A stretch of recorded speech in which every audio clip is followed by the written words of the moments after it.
Hello. स्वागत है आपका हमारे इस चैनल में। और आज फिर हम एक नए प्रॉब्लम के साथ आए हैं मैकेनिकल वाइब्रेशन की।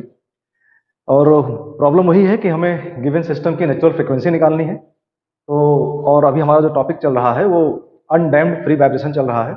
इसलिए किसी भी सिस्टम की हमें नेचुरल फ्रीक्वेंसी फाइंड करनी है। तो जैसा कि आप देख रहे हैं, आज हमने प्रॉब्लम लिया है कि एक रॉड है जिसका लेंथ एल है और उसका मास एम है। और उसको एक एंड पर, इस पॉइंट पर उसको सपोर्ट किया गया है, that is hinge support. Hinge support का मतलब ओ पॉइंट पे हिंज सपोर्ट है। ये इस पॉइंट के अबाउट अप एंड डाउन कर सकता है, फ्री है, free to move. And at the other end इसको एक स्प्रिंग से सपोर्ट किया गया है। और स्प्रिंग का जो कांस्टेंट है के है, स्प्रिंग वर्टिकल है। ठीक है। और इस गिवन सिस्टम का एक नेचुरल फ्रीक्वेंसी निकालनी है। इट मींस अगर इसको हम इस रॉड को थोड़ा सा डिस्प्लेस करके छोड़ दें, तो because of this mass and because of spring it will oscillate like this. ठीक है। तो इसके में फ्रीक्वेंसी निकालनी है। तो let's move to our solution. तो इसके दो मेथड हैं सॉल्व करने के, एक एनर्जी मेथड है और एक डी एलम्बर्ट प्रिंसिपल से करने वाले हैं। तो पहले कोशिश करते हैं इसको डी एलम्बर्ट प्रिंसिपल से करने की, उसके बाद इसको एनर्जी मेथड से करेंगे। ठीक है। तो हम लोग इसको सॉल्व करने चल रहे हैं और पहले सॉल्व करेंगे बाई डी एलम्बर्ट। ठीक। जैसा कि पहले ही लास्ट लेक्चर्स में बात हुई है कि इस समय जो यहाँ पे स्प्रिंग है, ये क्या स्प्रिंग अपनी इनिशियल लेंथ पे है? तो इनिशियल लेंथ पे नहीं है। क्यों? क्योंकि इस रॉड का मास है, इस मास ने इस स्प्रिंग को कुछ कंप्रेस कर रखा है।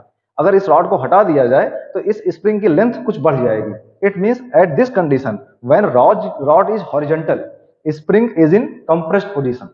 और जब कंप्रेस पोजीशन है तो इसमें कुछ ना कुछ स्टैटिक डिफ्लेक्शन होगा। स्टैटिक डिफ्लेक्शन का मतलब इसकी जो इनिशियल लेंथ सपोज दैट यहां से यहां तक रही होगी, जब रॉड लगा दिया गया तो इतना लेंथ इसमें कम हो गई।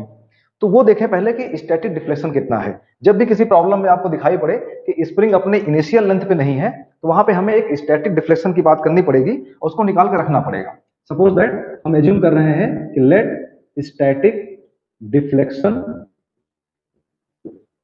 Is equal to delta static. It means इस समय इसकी लेंथ डेल्टा स्टैटिक डिक्रीज हुई है। जब इसकी लेंथ डिक्रीज हुई होगी तब स्प्रिंग इस रॉड पे ऊपर की तरफ एक फोर्स लगाएगा। इस रॉड को ऊपर की तरफ एक फोर्स लगेगा जो कि इस पॉइंट के अबाउट इसको एंटी क्लॉकवाइज रोटेट करना चाहेगा। और इसका जो वेट है, रॉड का जो वेट है, that is mass M. Mid point पे एम जी नीचे लगेगा तो एम जी डाउनवर्ड काम करेगा। एम जी इसको क्लॉकवाइज घुमाना चाहेगा और spring force anti clockwise. Because of this two movements ये रॉड बैलेंस रहेगा इन हॉरिजेंटल पोजीशन। इसमें ये बात रखनी है कि रॉड हमारी हॉरिजेंटल है, रॉड हॉरिजेंटल है। तो हॉरिजेंटल पोजीशन पे मेंटेन रखने के लिए क्या करना पड़ेगा कि anti clockwise movement and clockwise movement आपस में इक्वल होने चाहिए। तो देखें जरा कि अगर स्टैटिक डिफ्लेक्शन डेल्टा स्टैटिक है तो स्प्रिंग फोर्स ऊपर की तरफ कितना होगा? दैट विल बी के इंटू डेल्टा स्टैटिक, है ना। स्प्रिंग फोर्स क्या होता है? Spring constant into deflection. ये फोर्स इस रॉड पे, इस इंड पे ऊपर की तरफ लगेगा और बिकॉज ऑफ दिस फोर्स एक मोमेंट डेवलप होगा। मोमेंट कितना होगा? Force into distance. डिस्टेंस कितनी है? एल। तो into L, that is the movement developed by spring force. ये इसको एंटी क्लॉकवाइज घुमाएगा। इसी के अगेंस्ट में जो रॉड का वेट है, वेट कितना होगा? M G. एम जी कहां ऐड करेगा? इसके सेंटर पे, मिड पॉइंट पे। एम जी नीचे काम करेगा, M G into distance that is L by two. ये डाउनवर्ड काम करेगा। It means M G is the weight into distance कितना हुआ? L by two. ये एंटी क्लॉकवाइज, ये clockwise, and that will be equal. Because of this condition हमारी rod horizontal position पे maintain है। तो एक इक्वेशन यहां से डेवलप हो गई। ठीक है। ये बात हुई स्टैटिक डिफ्लेक्शन की। अब देखें कि अब हम क्या कर रहे हैं कि इस रॉड को थोड़ा सा इनिशियल डिस्प्लेसमेंट देके छोड़ते हैं। सपोज दैट हमने इस रॉड को कुछ ऐसे यहां से डिस्प्लेस किया और डिस्प्लेस करने के बाद छोड़ दिया। छोड़ेंगे तो रॉड क्या करेगा? इस हिंज पॉइंट के अबाउट इस टाइप से ऑसिलेट करेगा। किसी इंस्टेंट टाइम टी पर अगर देखा जाए तो ये रॉड मान लेते हैं यहां पे, है ना। किसी इंस्टेंट टाइम टी पे, एट टाइम टी, किसी इंस्टेंट टाइम टी पे देखा गया तो रॉड की पोजीशन ये है और इस समय भी ये अपनी जो मीन पोजीशन है इससे ऊपर की तरफ जा रहा है। Means direction of motion upward है। अभी ये और आगे जाएगा, मैक्सिमम यहां तक जाएगा, फिर नीचे आएगा यहां तक, फिर यहां तक जाएगा।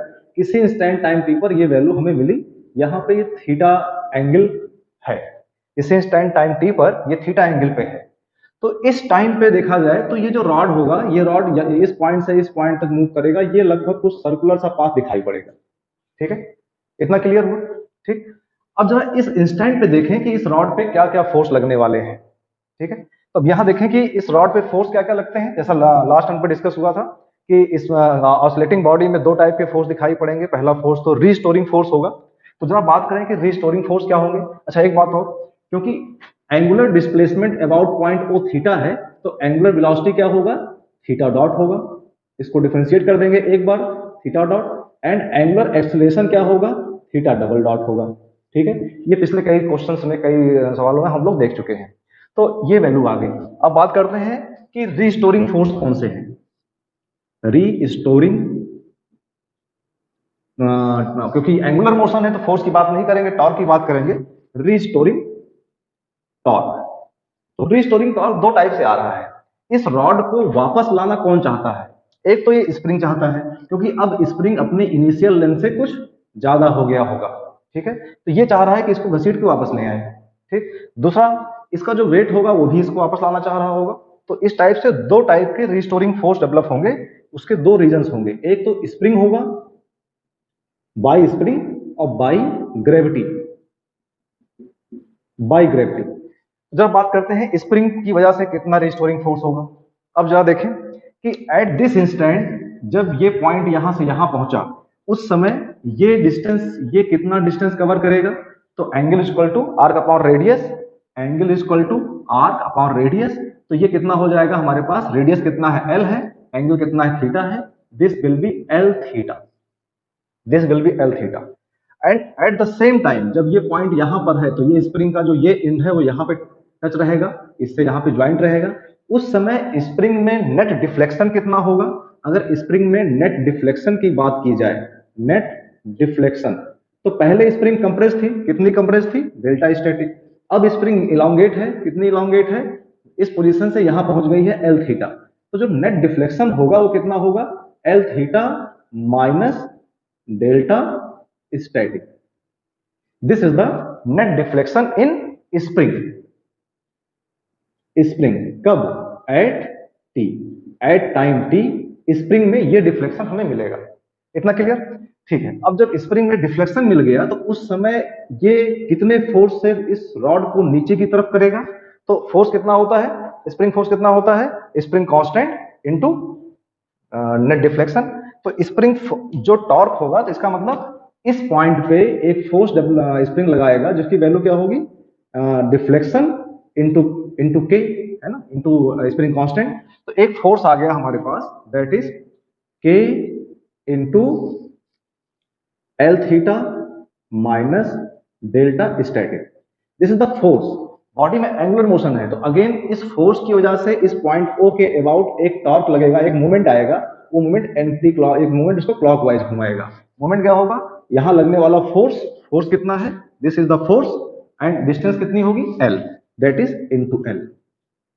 ये एक टॉर्क है, एक कहते हैं मोमेंट है, टॉर्क है, जो इस रॉड को, इस बॉडी को अपनी ओरिजिनल पोजीशन पे वापस लाना चाह रहा है, और जो कि आपका क्लॉकवाइज है। इसकी डायरेक्शन भी क्या है, क्लॉकवाइज। सिमिलरली अब बात करें ग्रेविटी का, तो ग्रेविटी की बात देखें तो अभी भी इसका जो वेट mg यहां लग रहा था, अब यहां लग रहा होगा।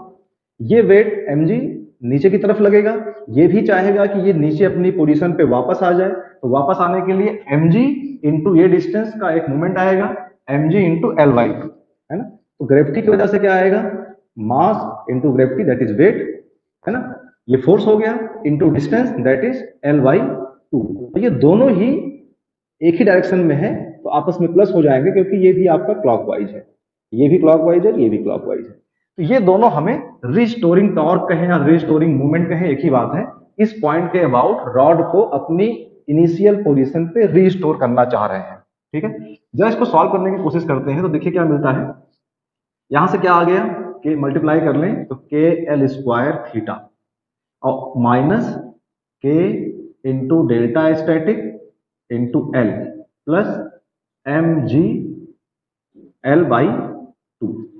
जरा यहां देखें तो ये वैल्यू और ये वैल्यू आपस में इक्वल है, तो यहां से दिखाई पड़ रहा है कि this value and this value will be cancel.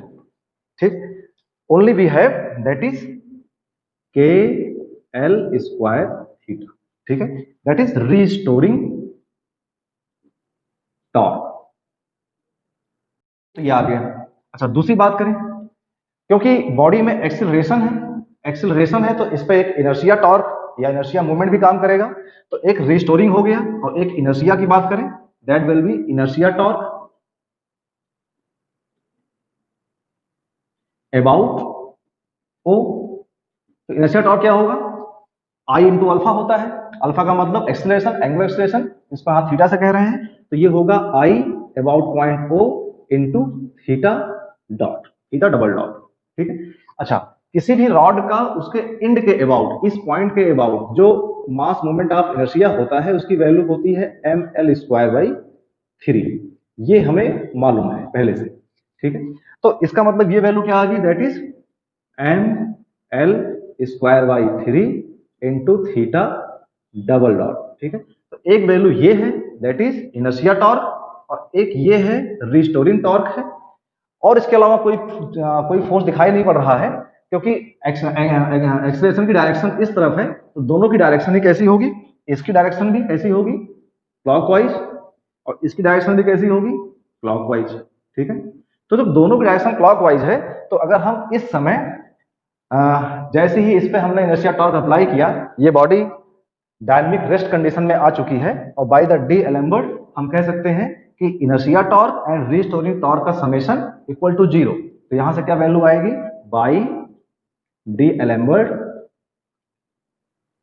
आप कह सकते हैं M L square by 3 into theta double dot plus K L square theta equal to 0, ठीक।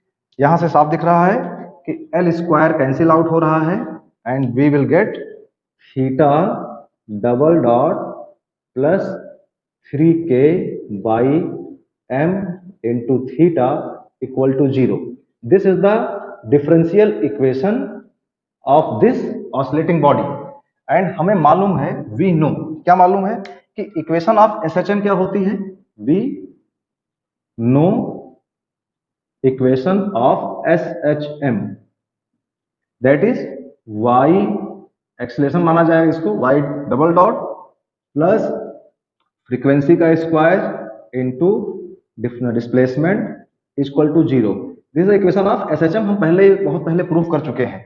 अगर इन दोनों को कंपेयर किया जाए, इन दोनों को ही आपस में कंपेयर किया जाए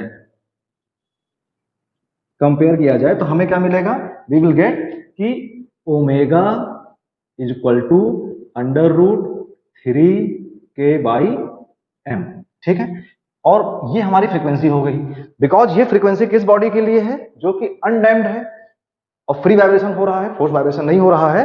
तो इस फ्रीक्वेंसी को हम लोग नेचुरल फ्रीक्वेंसी कहेंगे, और यहां पे हम एक टर्म और ऐड कर देंगे omega N, N for natural.